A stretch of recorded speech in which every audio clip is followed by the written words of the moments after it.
Halo semuanya, perkenalkan kami dari kelompok 2 mata kuliah manajemen strategi. Pada video kali ini kami akan memaparkan tentang hasil diskusi kami terkait visi misi dari Untirta. Sebelum masuk ke materi, ada baiknya kita perkenalkan diri masing-masing anggota kelompok. Izinkan saya memperkenalkan diri teman-teman saya. Selanjutnya saya akan memperkenalkan diri teman-teman saya. Di sini ada Dinda Catherine, ada Anggun Putri Salsabila, ada saya sendiri Andrew Bagaskara, ada Rafa Kaila Alam, Bilkis Aliada, dan juga Muhammad Munhijaji.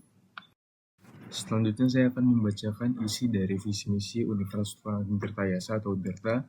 Visinya adalah terwujudnya Untirta sebagai Healthy Integrated Smart and Green atau biasa kita sebut dengan HITS and Green, dan juga menjadi university menuju PTN berbadan hukum atau PTNBH yang unggul, berkarakter, dan berdaya saing global tahun 2030.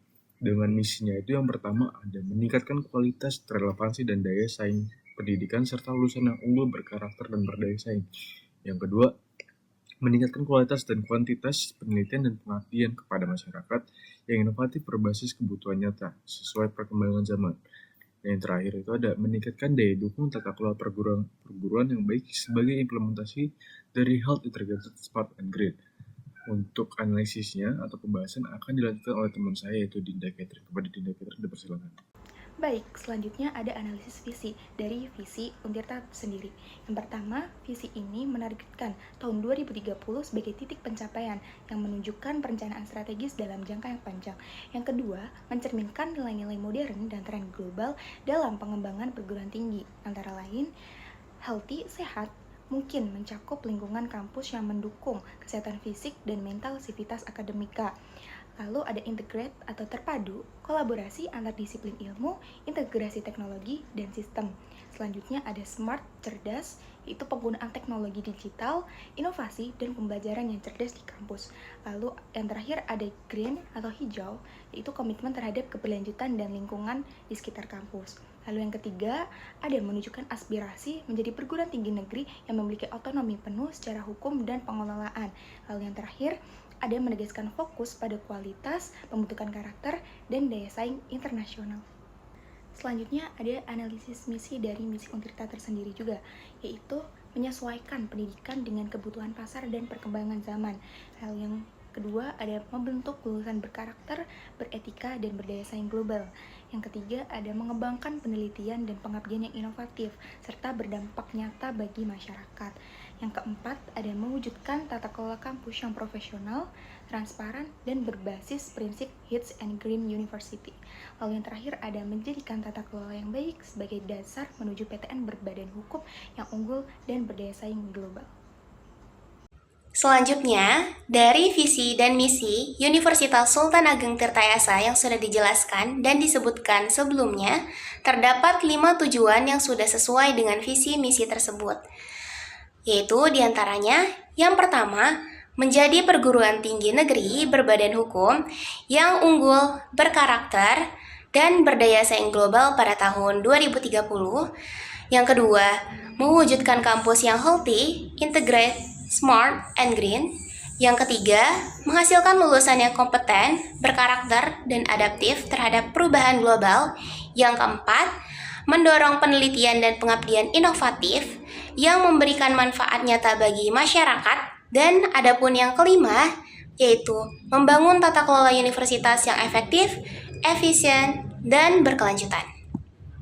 Selanjutnya ada sasaran menggunakan analisis SMART.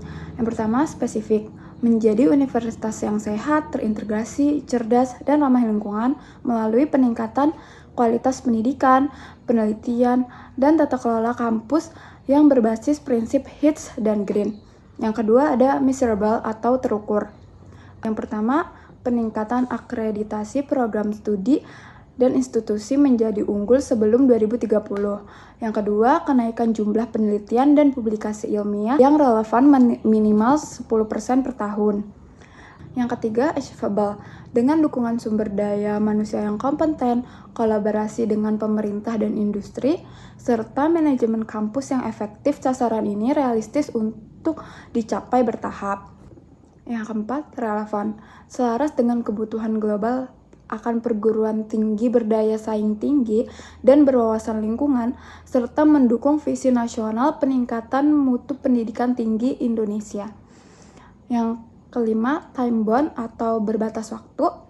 Seluruh target diarahkan untuk tercapai paling lambat tahun 2030 dengan evaluasi dan capaian bertahap setiap 2-3 tahun. Baik, selanjutnya ada faktor eksternal. Faktor eksternal terdiri dari 4 faktor. Yang pertama ada faktor sosial, yaitu perubahan gaya hidup mahasiswa, tuntutan soft skill, dan etika profesional, serta meningkatnya kesadaran lingkungan.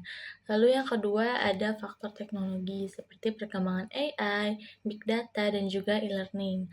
Lalu faktor yang ketiga ada ekonomi, yaitu persaingan tenaga kerja global dan kebutuhan link and match dengan industri. Lalu faktor yang terakhir ada faktor politik, seperti regulasi pemerintah tentang PTNBH, Merdeka Belajar Kampus, dan pendanaan. Selanjutnya yaitu faktor internal menggunakan 6M.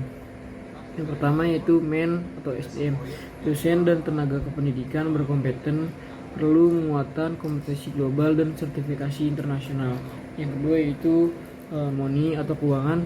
Nah, ketergantungan pada dana pemerintah, perlu diversifikasi sumber pendanaan melalui kerjasama industri dan hibah riset.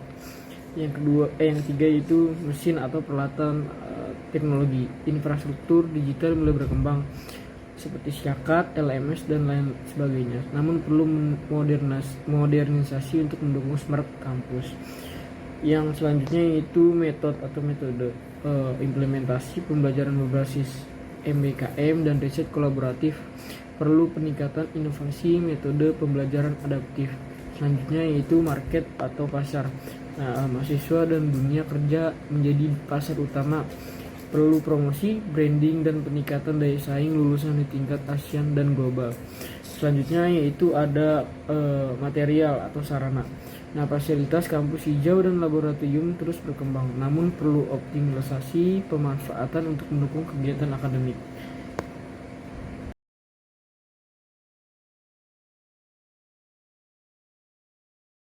Sebelum menutup video ini, izinkan saya memberikan kesimpulan. Yang pertama adalah Untirta memiliki arah yang jelas menuju universitas berdaya saing global melalui konsep Hits and Green University. Nah, yang kedua itu adanya tantangan berasal dari transformasi digital dan juga persaingan global. Sementara kekuatan internal ada pada SDM dan juga komitmen kelembagaan. Nah, yang ketiga itu sinergi antar faktor internal dan juga internal menjadi kunci untuk mewujudkan visi tahun 2030. Baik teman-teman, sekian dari video analisis visi misi Untirta yang telah kami lakukan. Kurang lebih mohon maaf. Assalamualaikum warahmatullahi wabarakatuh.